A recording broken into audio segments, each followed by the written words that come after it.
Hello, everybody. Welcome to Tuesday night.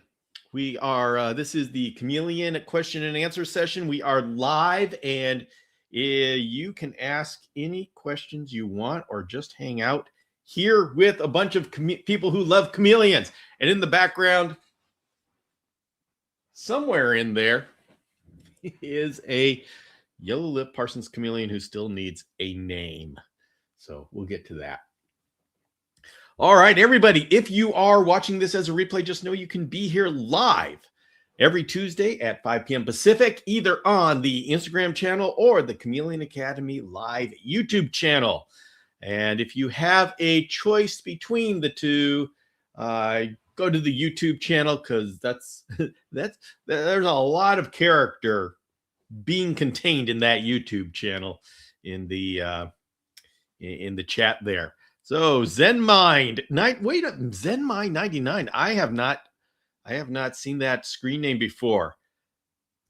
Everybody say hello to ZenMind. Do you have chameleons, Wild Horse? Yeah, Wild Horses 446. You got chameleons? That's Janet.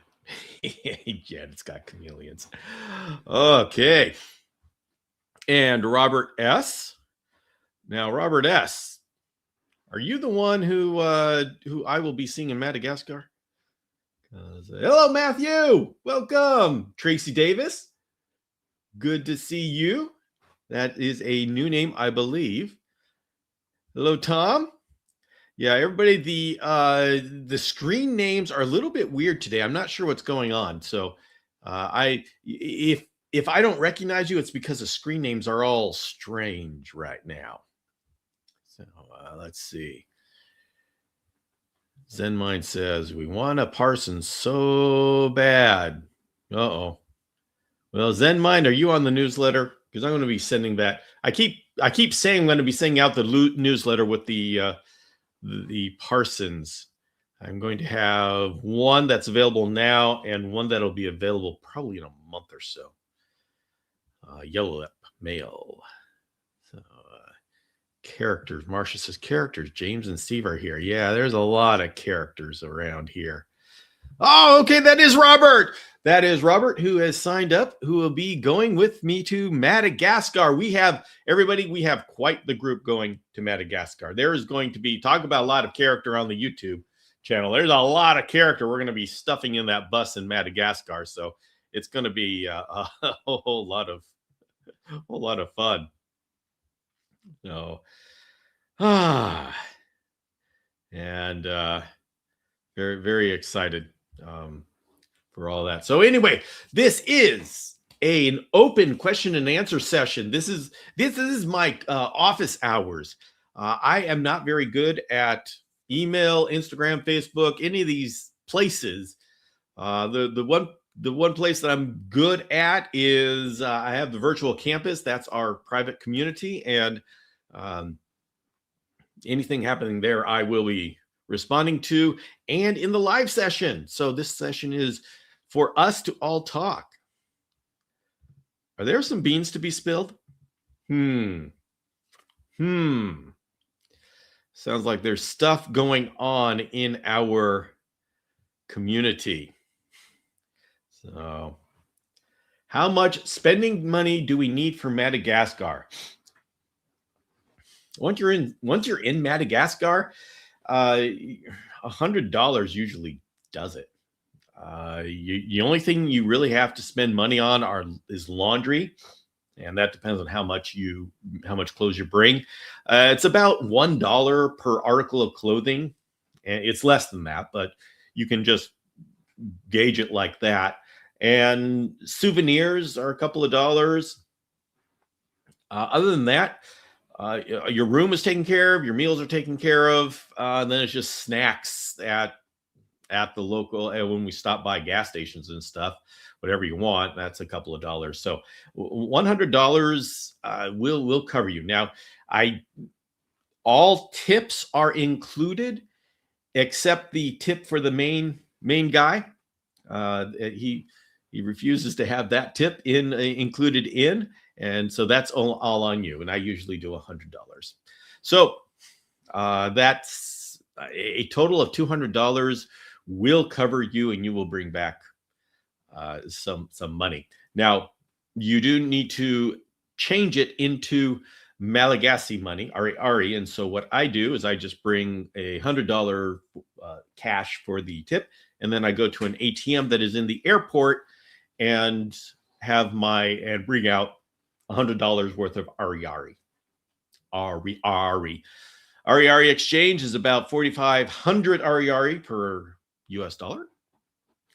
Just a little factoid for y'all.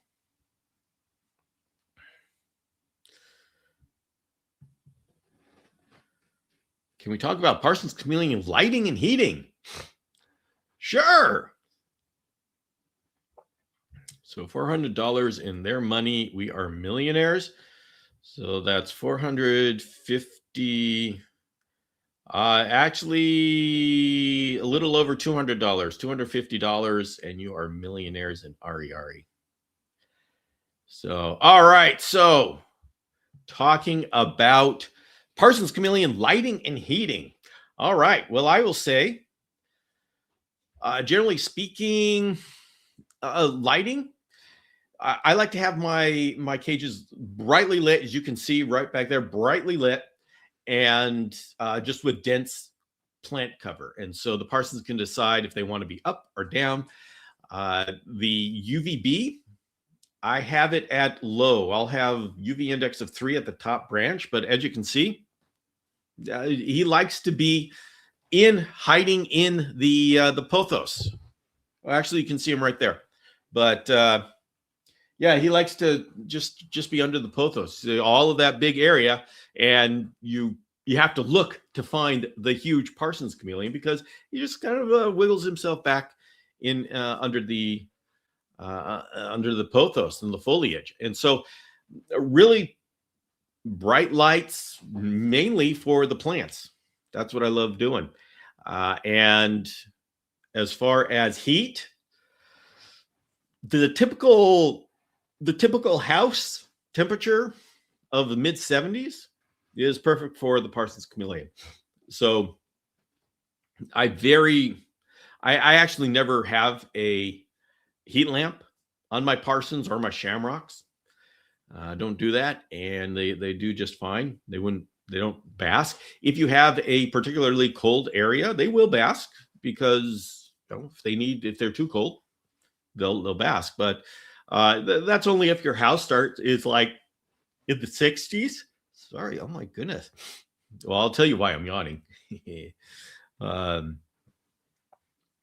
Let's see. Javi is very, very excited to be a millionaire. That's right. Go to Madagascar and be a millionaire. Executive I have a new enclosure arriving that's 5 feet wide and 30 feet deep. I use a Creatia for everything. Good dimensions. Let's see, Tracy Davis says, I get my Panther Chameleon next month. I have a Mist King. How often do I mist? I will fog at night. I like to fog from, depending upon what your ambient humidity is. I go from like 10 a.m. until 6 a.m. I like to mist about 30 to 60 seconds before the lights come on in the morning, and then 30 seconds after the lights go out at night. And so in the morning, and then I fog at night. And so the fogging is a slow hydration. And then I want the chameleon to, excuse me, and I'm going to explain why I'm yawning. It's for good reason. It's a good chameleon reason. And so I want the chameleon to wake up to a world covered in dew. So as long as the humidity during the day is standard, is good, and they're not dehydrating during the day, the nighttime fogging will pretty much take care of their hydration. And what I have is all the surfaces covered in dew in the morning when they wake up as a top off. And then at night, the mister going off is just to set the stage for a high humidity night. So that's what I do for the misters and the foggers. What brand of fogger do you recommend? I actually really like the Exoterra. They call it a humidifier, but it's really an ultrasonic fogger. And it's a solid unit. I've used a lot of the Amazon general ones, and I've used some of them that are used for human medicine that can work, but they usually don't have the tubes that we need to go into the cages. I use the human medicine ones when I want to do a general area. The Exoterra one I really like. I'm not too happy with their tubing being clear, because the last thing we need is light and moisture mixing together. But the tubing is heavy. It's like a heavy duty tubing, which means it needs to be held in place. It's not going to just stay in place like the cheap ones on Amazon. You got those crinkle tubes and they'll just stay in place, and they're so light. You stay in place. So, but that's okay. That's okay. Exoterra has some quality stuff. Oh, Bill needs some coffee. Yeah. Had some. All right. Javi's got a Sambava coming in tomorrow. Okay. Zen's got the Panther in 2 days. Zen, mind, what kind of Panther are you getting in? We want to know. I have a fan on top of my enclosure for my Panther. Is it best to have it blowing air in or pulling air out, please, for extra? And that depends on how big your cage is. Generally speaking, with our 2x2x4s, I like to have the fan pulling the air up, and so I guess pointing up, or else on the side of the cage and blowing across the top. So I don't have a draft coming into the cage. It's pulling air out. Now, if you have a large cage, a 4-foot cage, you may need to have the fan pointing in the cage to actually get some effect. So it really depends on how big the cage is. It's going in a 6-foot wide, 30-inch deep, and 4-foot tall enclosure. Oh, I love those dimensions, Nate. That's perfect.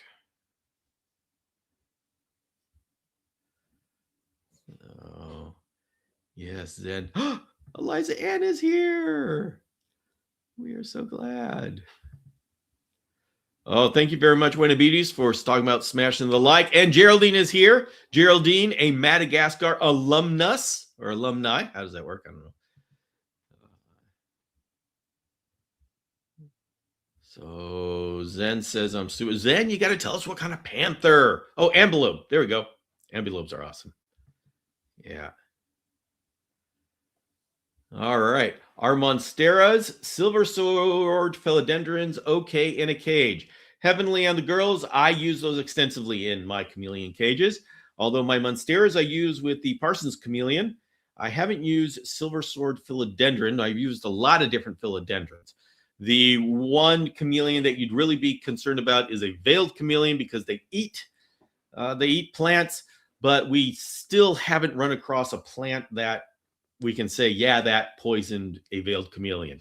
They chew through the things that are on the normal dog and cat poison plant list. So we have yet to find a plant that does poison a veiled chameleon.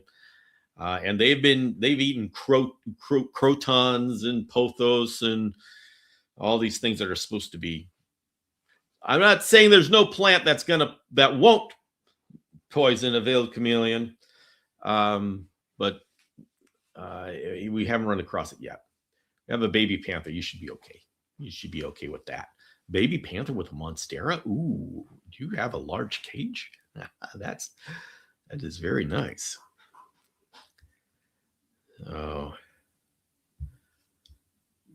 So everyone's getting Parsons now. Interesting. Alex is noticing that people are really interested in Parsons. Yeah, they are. And I noticed that too, Alex. We got a lot more Parsons going on, and it's really cool. Baby, and buying one of your Heavenly and the girls, buying one of my cages or my Panthers, because I keep promising that I'm going to be listing my Panthers in the next newsletter. Oh man, guys, I will explain what I've been doing and why I'm yawning.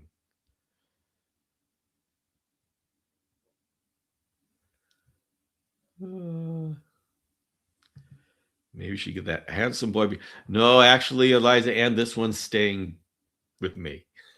I I bought this one. That one's staying with me. But the one that I am selling is actually a larger one. This one I got because he was the smallest one because my other one is older. I don't know, and so he's my big Parsons, and so I wanted one that had a lot of life. But I've got another one that's a little bit older, bigger, and ready to go.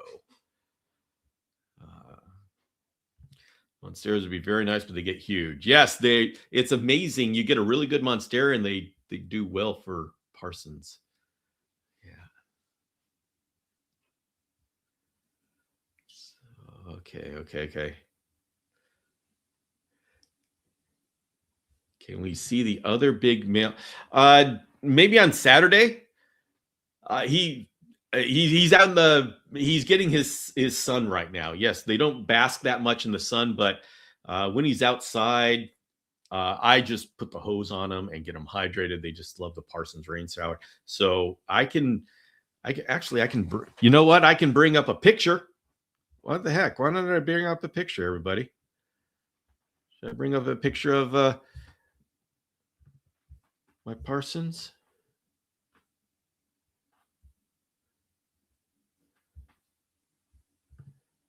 All right. Let's see if I can share that now.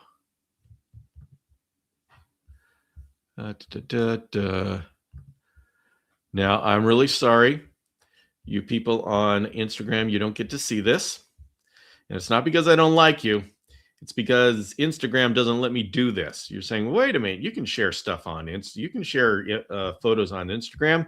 Oh, you think so? You think so? Well, for some reason, my specific app, this account, when I bring up a picture, it shuts down the live session. What the heck? And it just started doing that. So I am very sorry.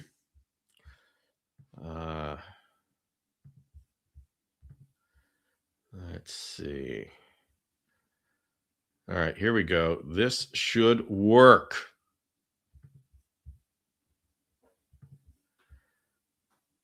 So there we go. There we go.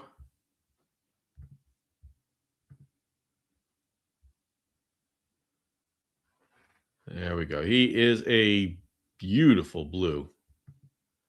Love that. Insta is Lamo. Yeah. This is a nice guy.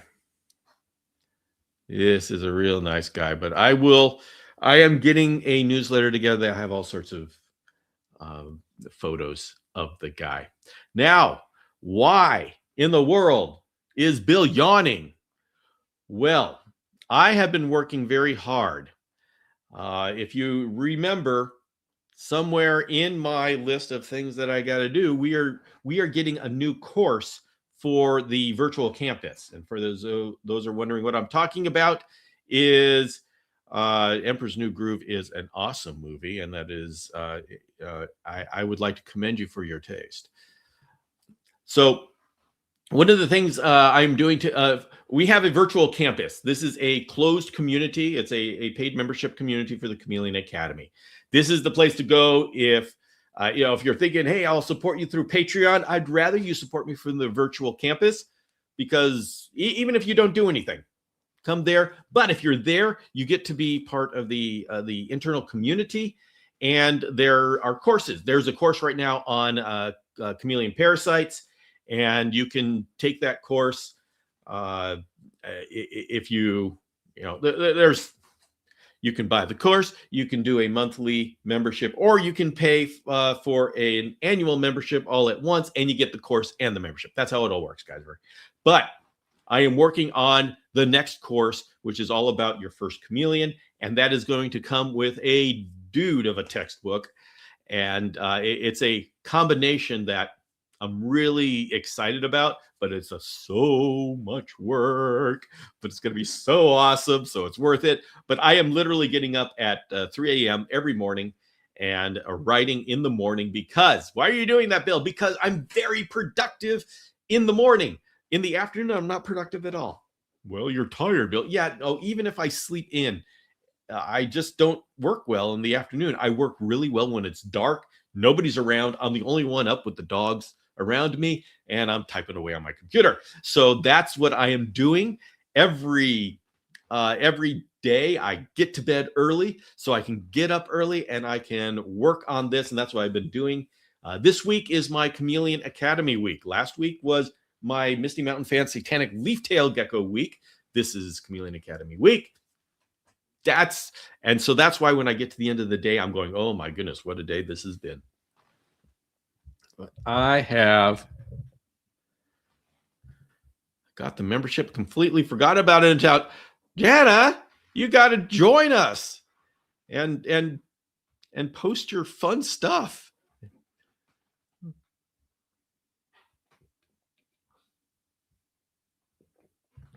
Tom says, got an Ambanja from Reddy's Rainforest last fall. Got a carpet chameleon from Frank Payne this week. Payne, I assume, this week. The addiction has begun. Thanks for yes. I am very proud if I can be part of your addiction and starting a new person in chameleons. I will take that credit. Oh, wrong lever. Why do we even have that lever? Oh, parasites. Yes. If anybody is interested in learning about parasites, I have a complete comprehensive course on how to shop for a microscope, get a microscope, learn how to use a microscope, learn how to identify parasites, and it just teaches you all of that. And so if you're interested in parasites, you know nothing, you go to this course, and at the end of the course, you know everything you need to start doing parasites. And there's a special forum attached to that. And so it's not like a normal digital course where you just go and you're left alone with a bunch of modules. You can type a question on any one of those modules and I will answer. And there is a complete community forum of all the people who have signed up for the course, who have gone through the course. And so you are there with fellow students, you are there with alumni of the course, and you are there with me, and we talk about the different things that we're finding. So you're seeing how to apply the knowledge in real time as we go. And so this is the community learning structure that I envisioned when I started Chameleon Academy. Tracy says you still have to take to a vet to take care of the parasites, right? Yes, you do. We teach you all about identifying the parasites. We teach you about the medicines, but you still have to go to the vet to get that medicine, and they will probably say we need a fecal, so we can, and we need to see the animal so we can weigh them so we know what medication to give you. But you being able to do it yourself is a way for you to catch that there is a parasite infection that you need to take them to the vet for before the external symptoms make it obvious that there's something wrong. So usually what happens is we just have fun with our chameleon until all of a sudden our chameleon is looking sick. So let's see, okay, we go to the vet. But for a chameleon to look sick from a parasitic infection means that the parasitic infection is way advanced, because chameleons, number one, are designed to have a light parasite load. They live with it, and that's okay. There's a balance. But when it spirals out of balance, chameleon spends a lot of time trying to pretend like everything is fine. That's just normal for a chameleon. And so by the time you actually see something wrong, it's very far advanced. And when it's far advanced, then are the medications going to be working that well? Are you going to get it in time? What happens if the medications work really well and you get all this dead material in the body? That's called necrotic shock. So those I mean, everybody who's in this course, we're posting this stuff. We're catching stuff before it becomes clinical. So we've got our chameleons looking completely healthy, and we're going to the vet and we're saying, hey, listen, there's a parasitic infection that has started. I'd like to knock this out before my chameleon even notices it. So that is the huge benefit of doing this. But we are not replacing vets. We are becoming better partners with our vet. This course teaches you to work with your vet. We're not replacing a vet. So, and if anybody is interested in signing up for this course, you go to chameleonacademy.com. You can buy the course on its own, and if that's what you want, or if you buy the annual membership, which renews every year, you have access to the forums and the course. That's the way we do it. All right, let me see if I can catch up with the app. Is there an app for the campus? Yes. It is a Circle. It is based on the Circle platform, so it is a Circle app. But once you go on your laptop, there's all sorts of links for how to download the app. It's a Circle app, and then you just sign up with your account, and you'll have access to the Chameleon Academy virtual campus. Do you cover fungal infections as well? No, I do not. Only parasitic, only parasites. Nematodes, coccidia, entamoeba, flagellated protozoa, that kind of stuff.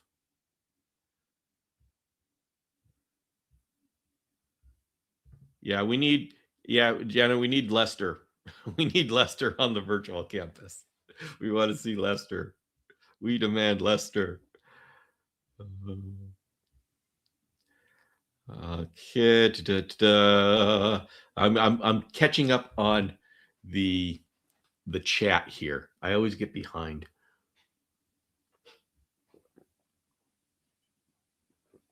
Oh, Mr. Wiggins is here. Hello, Mr. Christopher Wiggins. And Howard. We've got a lot of people showing up.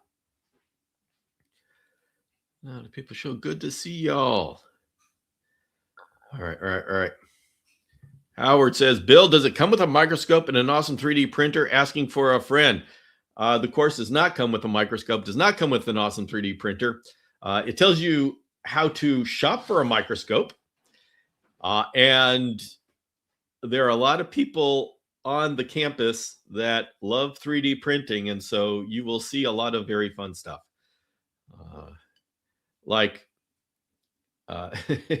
We got Mikey Ben, who's who made little coccidia oocyst keychains.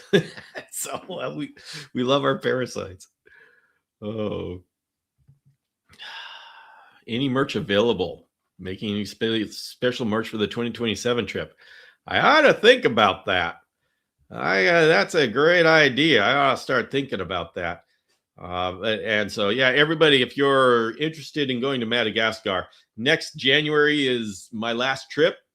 And so if you want to join, if you want to come with the Chameleon Academy, next January is the time to do it. Now's the time to sign up for it, because we need to lock in the dates, lock in the hotel rooms, all that kind of stuff. And so send in your deposit now, and don't worry, Hugh, I will lead you through every step. You sign up, but now's the time to sign up. If you got any questions, let me know. Email me, bill@chameleonacademy.com. Oh, that's right. I need to put my tick in my, there we go. There's my email address on the YouTube, because Instagram won't let me do it. Elusive Exotic says, I seem to have hatched out a very unusual panther chameleon. I'd like to send you some pics and get your opinion. You can try to send them to the Instagram, and but I'm not terribly reliable. But go ahead, send them. Go ahead, send them. We'll see if I can remember to go look. Madagascar trip would be amazing. Well, Zen Mind, if you are of a mind to actually follow through with that, send me an email to bill@chameleonacademy.com and I will send you information. And if you're interested in saying, what the heck is this trip? You can go back to the live session that I did on Saturday, the replay, and good old James Cross was on there with me talking all about it. We were talking about the trip. But last Saturday is a different. Usually I show you all the chameleons and lemurs you can see. Last Saturday, I show you what the food looks like. I show you what the hotel rooms look like. I show you what the toilets look like. So you know what you're in for. Oh, we can see its organs through its skin. Oh my goodness. Interesting. A panther chameleon. Sometimes we see that with veiled chameleons. I'd never heard. All right. I'm going to look for that.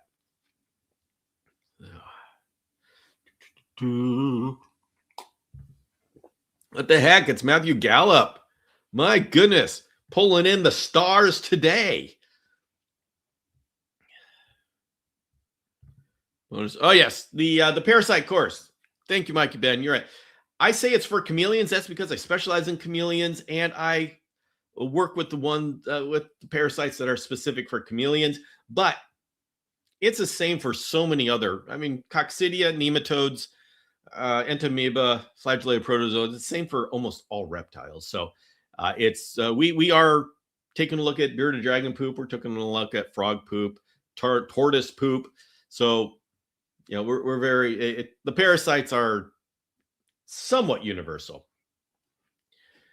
There are some things that I don't really touch on, like Cryptosporidium or pentostomids, and that's because we don't see those a lot with chameleons.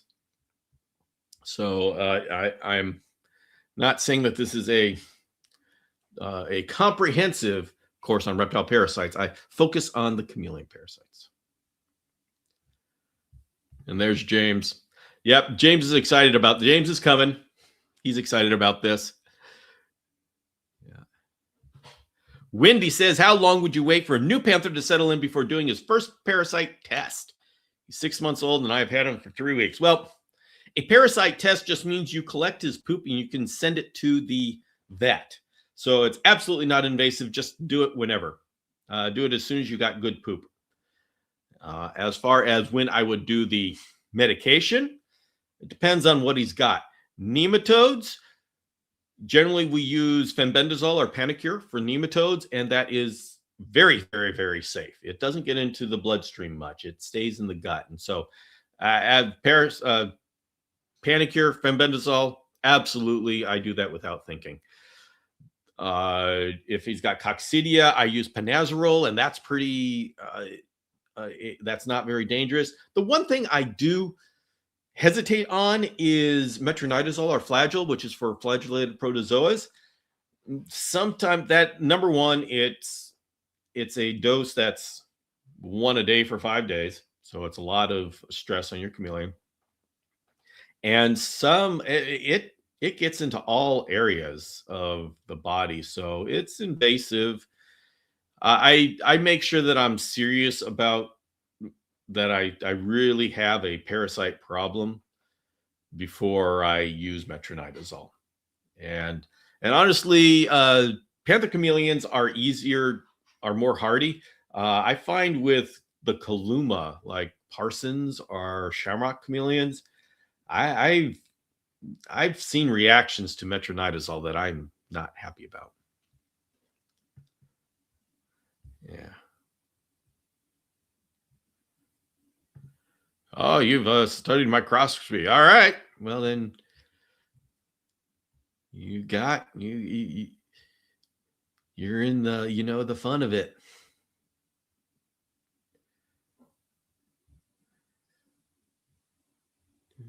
Yeah, Wendy, it's just a real simple test with the poop. Okay. That's right, Marcia. We need an update as to how your new Ambanja is doing. That's right. Oh, Zen Mind. I actually watched that earlier. Okay, so you know what I'm talking about, Zen Mind.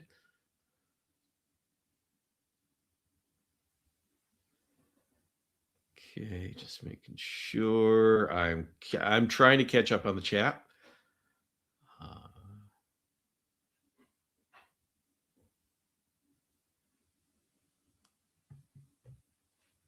Should I give my Panthers an electrolyte soak once I get them home, or should I wait until they acclimate? Well, first of all, we don't soak chameleons. Don't soak your chameleon. I know some people have done that before. Some people have got this, even vets have got this idea that they absorb stuff through their cloaca. This is not the case. You're soaking a chameleon will just stress them out immensely. Do not soak your chameleon.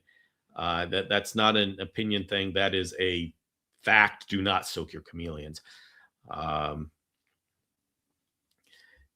What we do is hydrate them, which means we put the mister on and just let them sit in the mister. We don't put them in the shower because the shower is pretty intense with its intent.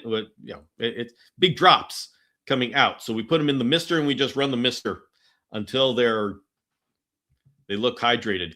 But Zen Mind, depending upon where you are, you say you're getting an ambilobe, and so I am guessing that you are getting a captive hatched, well-started juvenile from a reputable breeder, and you may be surprised at how healthy that thing is coming out of the shipping box. That is the advantage of getting a captive hatched, especially a well-started juvenile from a reputable breeder, is they come out of the shipping box looking just fine. So a little bit of hydration and you should be fine. Now, if you're getting a wild caught, yeah, then there's extra stuff we do for acclimation. So hopefully you're not getting a wild caught, because there's things you gotta do.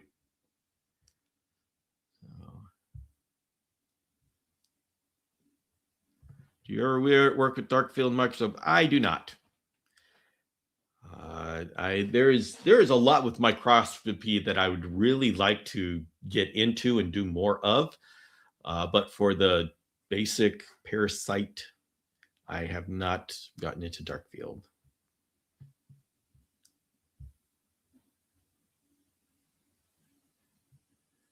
So.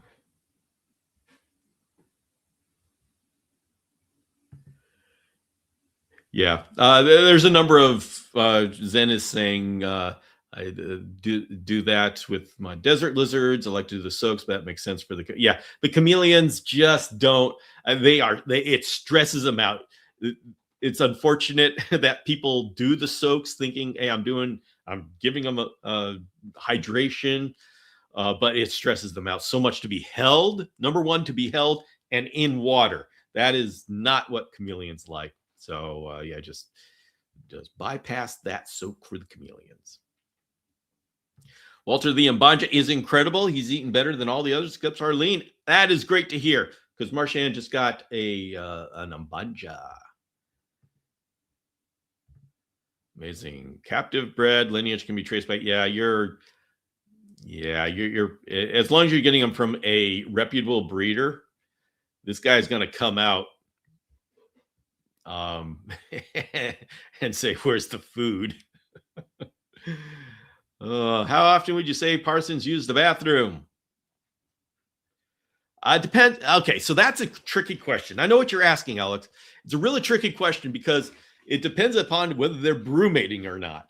And whether they're brumating or not depends upon where they came from. If you got a wild caught, then they came from Madagascar. Right now, they're in the middle of their wet season. They'll be eating a lot. And if they're eating a lot, you can get one a week, something like that. If it's during brumation, I don't know that I get a poop for months. Yeah.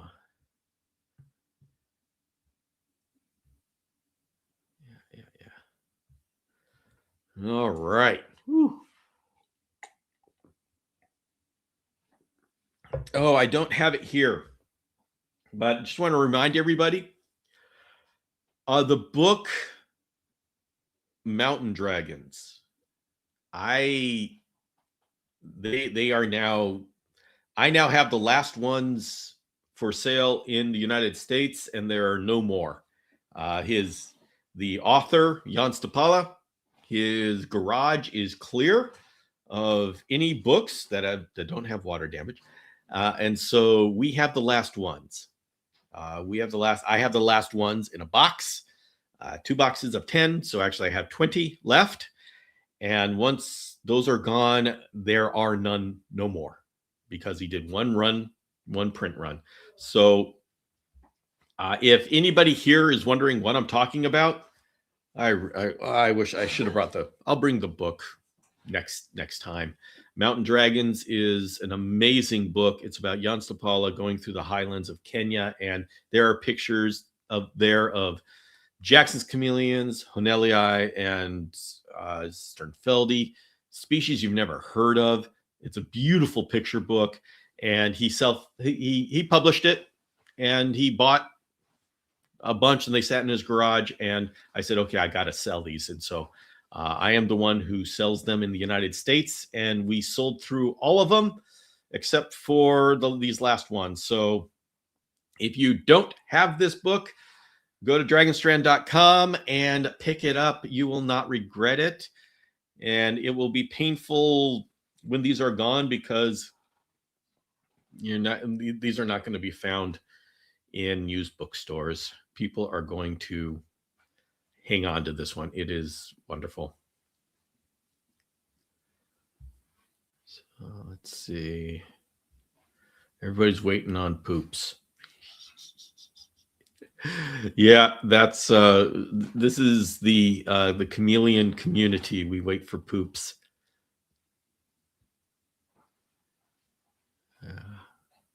All right. So everybody, incredibly cute. Almost consider a female for him.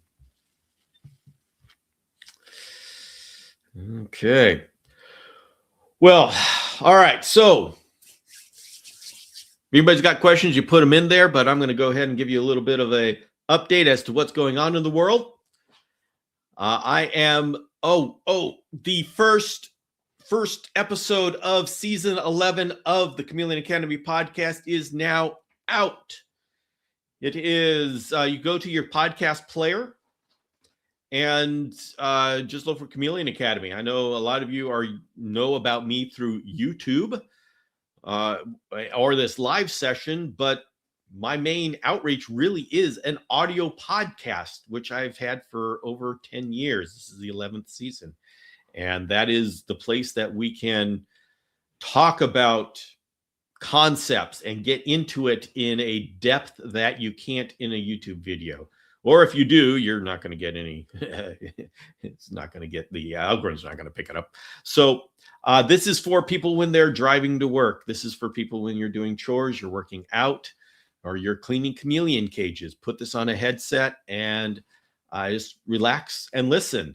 It's all about the tolerance zone. And this is about our looking at our husbandry and asking ourselves, is the husbandry that we've got, is it the bright center of ideal husbandry? Is it in the enrichment zone to where the chameleons are able to express behaviors that fully encapsulate what being a chameleon is? Is it in the health zone where things are healthy, the chameleon is fine?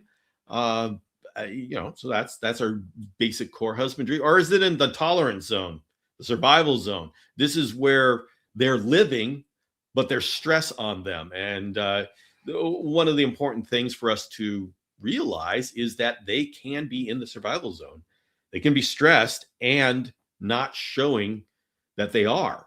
So we see this a lot with people who cohabitate their chameleons. Oh, they're fine until all of a sudden they get sick. It's like, oh, what happened? Just out of the blue. No, it's because of 6 months of stress. So take a look at that latest episode, and I'm working on the next one now. Also, everybody, we will be, and the podcast is free. You just go get it. Go put it on your Spotify or Apple Podcast, however you listen to podcasts. Also, wait a minute. Yes, we are. Oh, just bought a book. Oh, excellent. Excellent. I am going to be starting a series of episodes on Parsons chameleons. And so we are going to be having some Parsons fun this year because, as Alex says, hey, everybody's getting Parsons. Yeah. Everybody's getting Parsons. And I need to make that Parsons care guide, and I'm working on it.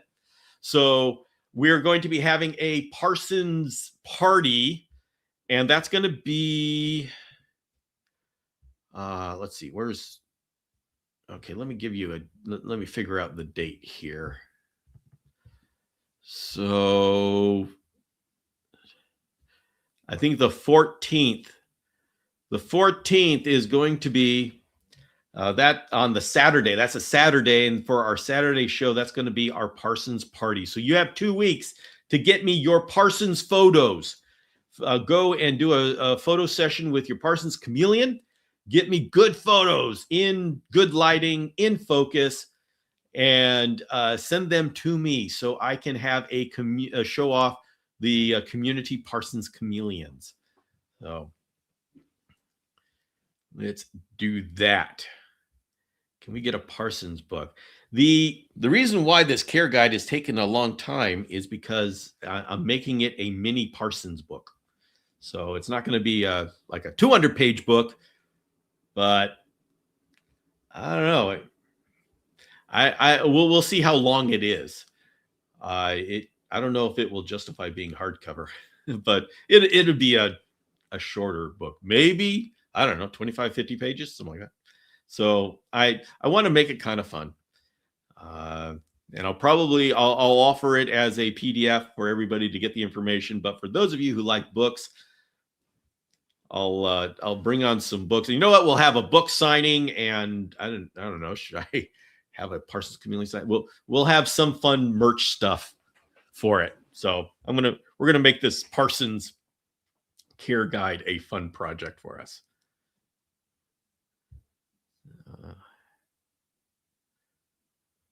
Oh no! You're going to be at the Tinley Expo. Well, you can put the earphones, and you can be part of it. Where's a Shamrock book? You know what? It is on the list. It actually is on the list. Oh, nuts! I have Christopher Wiggins saying, "I have no Parsons." Panics now. It's mad scramble to get Parsons. Yes, everybody, all the cool kids have Parsons chameleons. We need Parsons. Oh. Yes, Peter Nechas is coming out with a book on Parsons chameleon. We don't know what exactly it is or what it will be. But so there's a lot of Parsons stuff going on. Don't worry, when he releases that book, he will come on to this show and one of these Saturdays, and we will ask him. You'll get to ask him about his book. So when that happens, he's already committed to come on here and talking to everybody.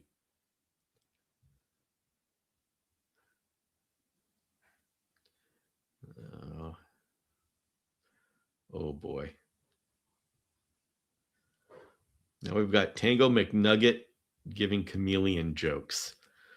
Now I tell you, my chat is hopping. You got everything in the chat.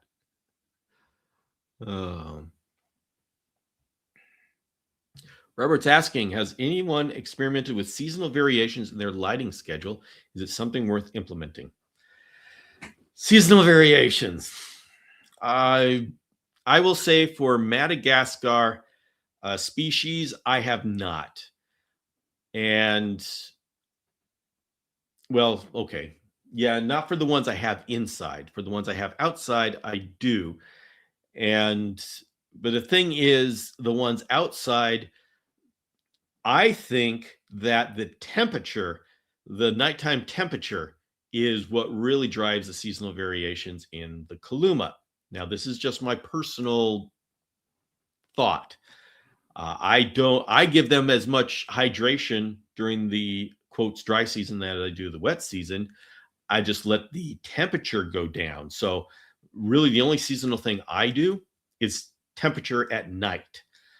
I'm not saying that's the way to do it or that's the answer. I'm saying that's what I do, and it's worked pretty well for me. Yeah. So that is what I do. I've not experimented with different lightings, and I've not noticed a whole lot of difference.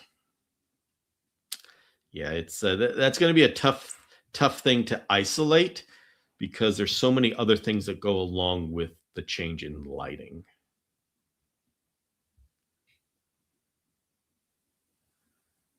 Oh boy, another 2 a.m. No, actually, the interview with Peter about his book does not have to be at 2 a.m. We had to do it at 2 a.m. last time because we did a tour of his Vietnam farm because we wanted to be outside when the sun was up and the chameleons were active. He is up at all hours of the night, so he will be awake for this interview. He'll be awake probably during our regular scheduled time.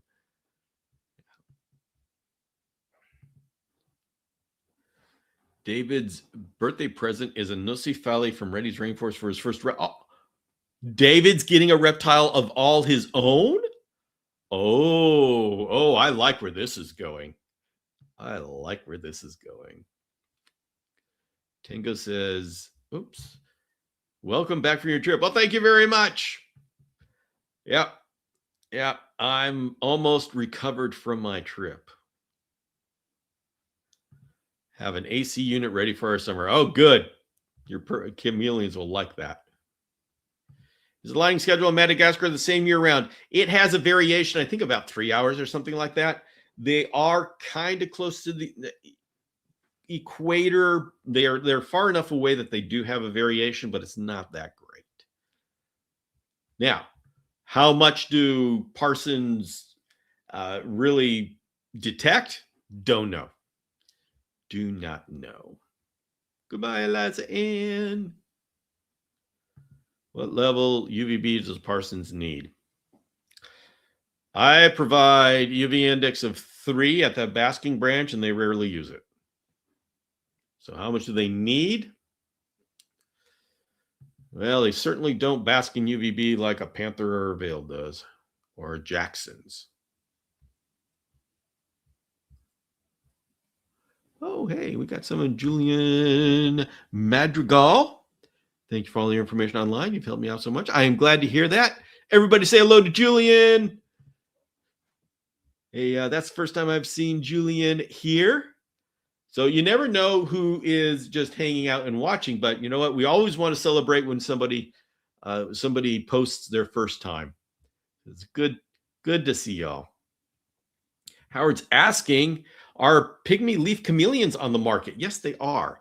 The thing is, pygmy leaf chameleons, okay. The stump-tail leaf chameleons, the Brucessia from Madagascar, are on the market. If you're talking about the official pygmy leaf chameleons, that's what we use to call the Rampholion and Rapelion from the mainland Africa. And that ones, they generally aren't on the market, although it's possible Rampholion spectrum may make its way to our shores. But if you mean the Brucessia, those come in with any of the shipments. And so you just got to hang out and wait for a shipment to come in. And they come in on a regular basis. So if you're wanting to get involved in Brucessia, start your cage setup now and just wait for it to happen. Now, my Dr. Michael Nash is a breeder of such creatures. And so occasionally captive hatched are available. So. I love it when a lurker comes out to play. You were saying earlier they need super high humidity. Yes, Parsons chameleons, cool and humid. That is the key to Parsons chameleons. If we're going to distill it down to 2 words, Yeah. Julian says, new to the space, first cam in October. Now, first cam last October. Now we have a few. Yeah, they kind of grow, don't they? Oh, boy. Yes. Are they captive bred? Rarely. Yeah.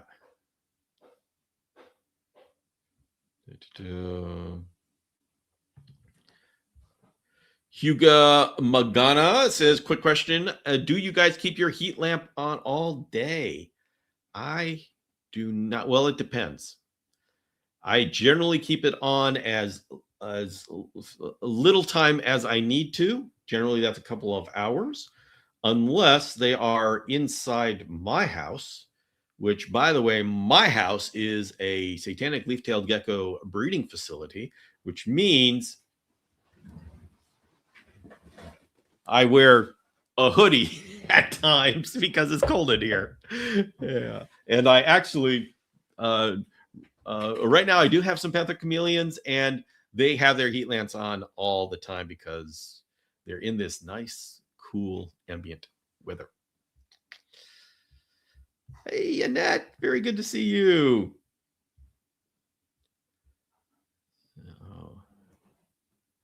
And James says, no, I don't. It goes off at 10. He shuts it off at 10. Now, James, what species is that for? James has a wide range of cool weather species. Do we know their habitat in the wild? Which species are you talking about? If you're talking about Parsons chameleons, yes, we do. In fact, I visit it on a annual basis and bring people, and we see the yellow lip, we see the yellow giant, we see Parsonii Christopher, and we see the orange eye. The only one we don't see is the green giant and the Masawala wilderness. So, yes, we do know their habitat in the wild. It is cool and humid. Now, if you go there, this is fun thing that we do every time we go there is when we see a Parsons in a tree, when we stand outside of the forest and we say, wow, it's nice and hot. Then we walk into the forest, into the shade, and we go, oh my goodness, the temperature just dropped. And that is to tell you why you cannot look at these weather apps, because they do not reflect what your chameleon is actually experiencing. So, now, or Zen Mind, I don't know the context of that. Were you talking about heat lamps for panthers? Let's see. Marsh Ann says, I have leave heat lamps on for about 3 hours. Okay. Yeah, and all of them except the panther. All of them what? You have heat lamps on all of them except the panther, which is the one that I would say to give the heat lamp to. You just trolling me, James? Is that what's going on here, Mr. Ficus sympathizer? Tell you. Yeah, and he's coming to Madagascar just to harass me. He is literally coming to Madagascar so he can take a picture of the ficus tree that he knows where it is.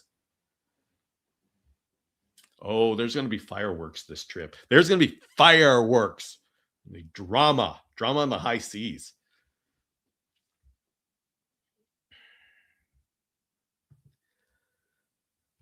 Let's see. What is your take on what I've heard some people refer to as winter funk?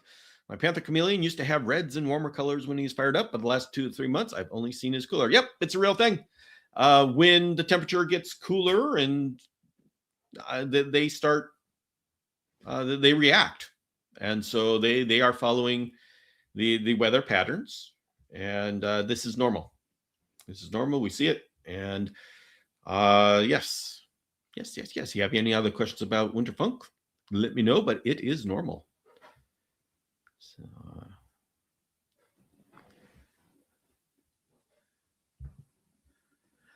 I keep my lights on from 7 to 7, but heat lamps on from 7 to 3. 5-month-old panther is sometimes basking at 3 p.m. Wondering if I should leave it on longer. Yeah, Hugo, I say when we're number one, I give a care guide and said this is where you start. But after you start, then you talk to the real expert, which is your chameleon, and your chameleon is going to tell you how long it wants that on. If your chameleon is sitting there under the heat lamp, leave it on. Don't turn off the heat lamp until your chameleon has decided it's gone and it's running off somewhere else, and you're just wasting energy into the cage. So just leave it on and watch his behavior. And his behavior may change depending upon how the seasons change in your house. So always just watch your chameleon. And this is how it goes. So say I have my heat lamp on for 1 hour. If my chameleon goes bask for half an hour and then leaves, okay, my hour is good. If after an hour my chameleon is still basking, well, then I'm going to leave it on for 2 hours. I'm going to leave it on until he's no longer basking, and I keep watching the behavior. And if I need to leave it on longer, I do. And if it's just wasting energy, I pull it back, because it's not just wasting energy, it's putting heat into the cage. Now, this may not be a problem. It depends on what your ambient conditions are. So just be aware of what's going on. Usually in a screen cage, you don't have to watch it, because the entire room is a heat sink. But if it's a hybrid cage, that heat is growing within the cage. Panther chameleon, usually not a problem. For those of us who work with cooler weather, like shamrock chameleons or Parsons chameleons, we definitely pay attention to how long the heat lamp is on. We don't want it to overheat the cage.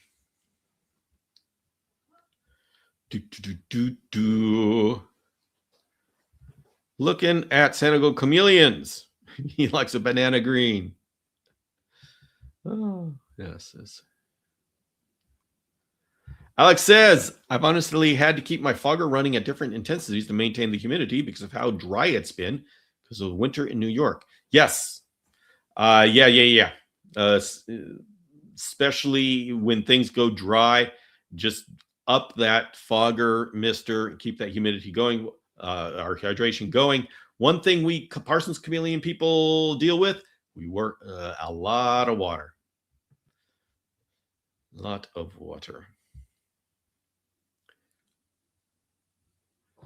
Says, yes, I was replying to the heat lamp. Yeah, everybody, just understand when I reply to your chat, if I don't reply to it immediately, I may be way behind in the chat. And when I get to your comment, I may totally get the context of your statement incorrect. And so that's just the fun of being on a live session. We all roll with it. Yeah. Oh, no. James says, no, it's the opposite. Panther is the heat lamp. Bill, come on. All of them get shut off at 10. All right. I assumed. Just trolling me, man. Because that's what James does. Yeah, I mean, fogging all day to keep the humidity on par for her. Yeah, you do what you have to. How many slots are left on the trip, Bill? Well, we have a certain amount that have their deposit in, and those are locked in. And then we have this layer of people who have promised that they're getting the deposit in anytime soon. So I don't know how many slots are left. We still have, I think we have 3 slots left. And I will, if you want to go, yeah, I don't know when they're going to be filled.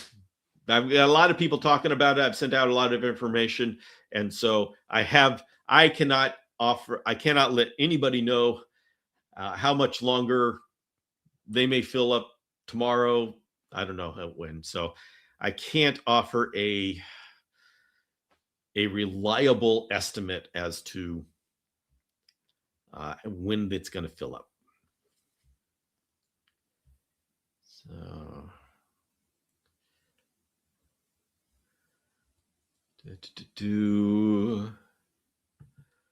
Tango says, I'm in Southern California. The weather stays almost consistent. So if that's the case, the smallest changes are picked up, you think? If you're in Southern California, the biggest thing you're going to end up with is humidity. Because yeah, that's the humidity. When you get the winds coming in off the ocean, you have a nice cool humid, and when it's coming off of the desert, it's dry as a bone.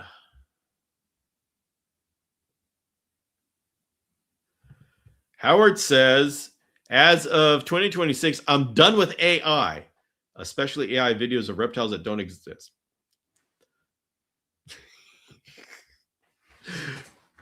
Howard is coming on and giving his New Year's resolutions. Good night, Christopher.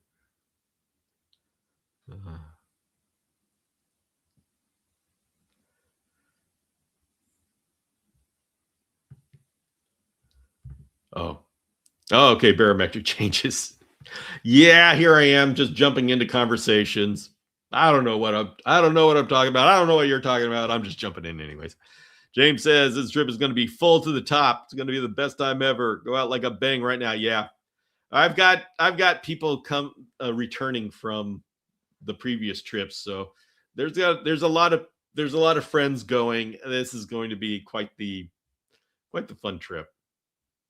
Y'all should go just to hang out with me bringing dog treats to feed dogs, and James and Robin's talking about bringing enough candy that she wants to send it ahead of time. So we got a lot of things got to be going on. Oh, how often do you do these trips? My last one is going to be in January. I'm going to 2027. This is my last one. So, yeah. James, you'll be battling a lemur where Bill takes on the ficus. No, you know what? James loves his ficus so much he can have the ficus. He can have the ficus and the lemur.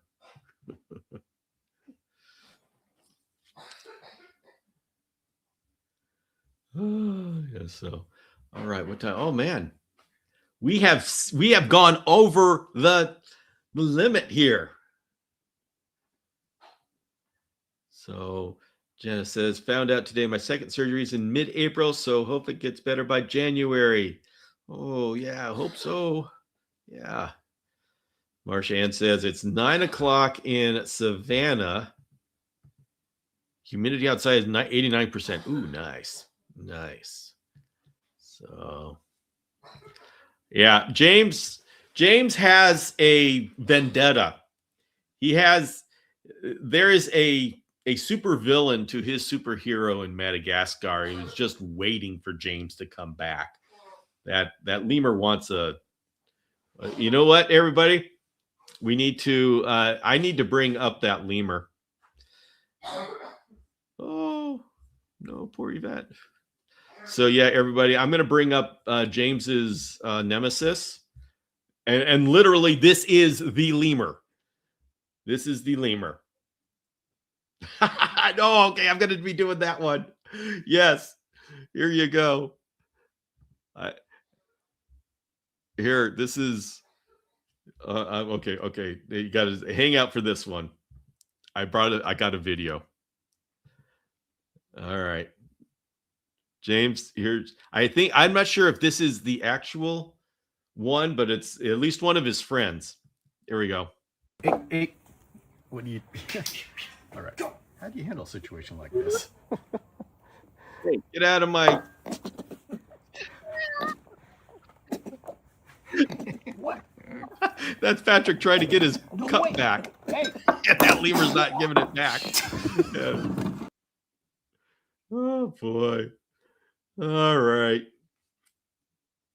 Yeah. So anyway, all right, everybody. It's about time that I send you off to have a good night. It has been wonderful to be here with you, everybody. If you're to get information, if you haven't signed up, go to chameleonacademy.com. Sign up for the newsletter. That's the best place to be able to learn everything that's going on Well, I've got live sessions, I've got podcasts, I've got videos, I've got 2 video channels, I've got the virtual campus, I've got classes, I've got so much going on. The newsletter ties it all together. So go sign up there, and you can know what's going on. So did that lemur have a baby on it? Yes, there was a baby. Okay, one more question. What age, custom sound and lighting, what age should we provide a heat lamp to panthers?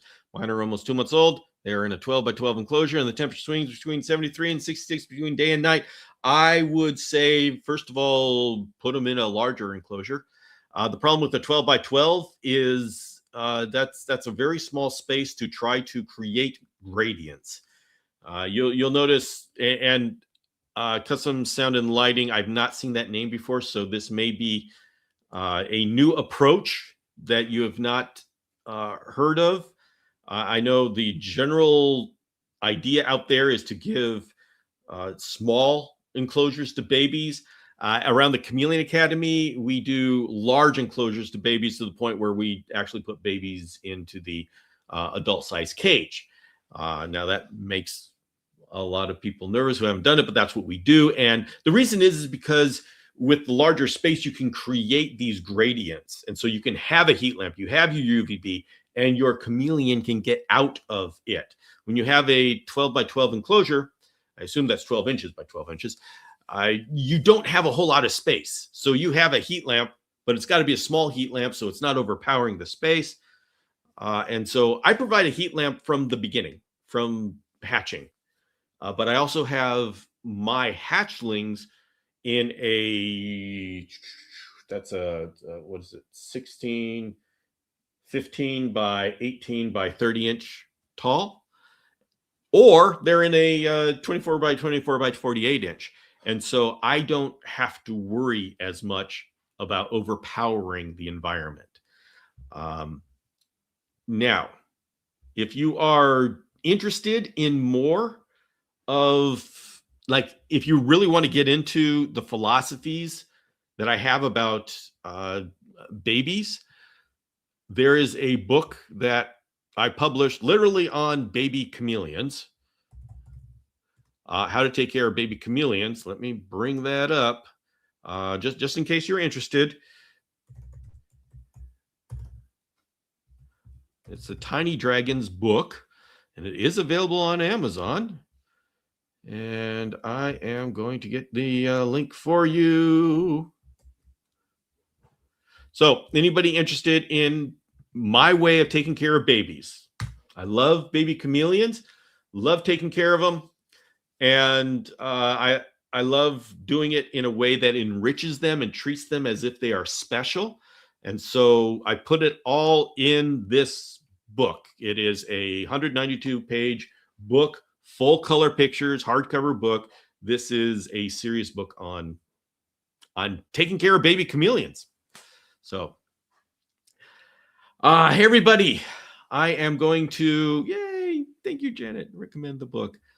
I love that. It was so much fun. Yeah, the book is a real fun story, but we'll tell it later. We're at the end here. I'm going to send you all off to have a good night, and I will see you. I think we're going to be having a Reptile Show reporter tomorrow night. If anybody wants to see, we get absolutely nothing done. There's no topic. Well, Sean sometimes comes up with a topic, and do we ever get to it? But other than that, I will see you all on Saturday for the live session. And your action items are, number 1, to sign up for the newsletter, and number 2, to listen to the new podcast. All right. Thank you, everybody. And I will see you later.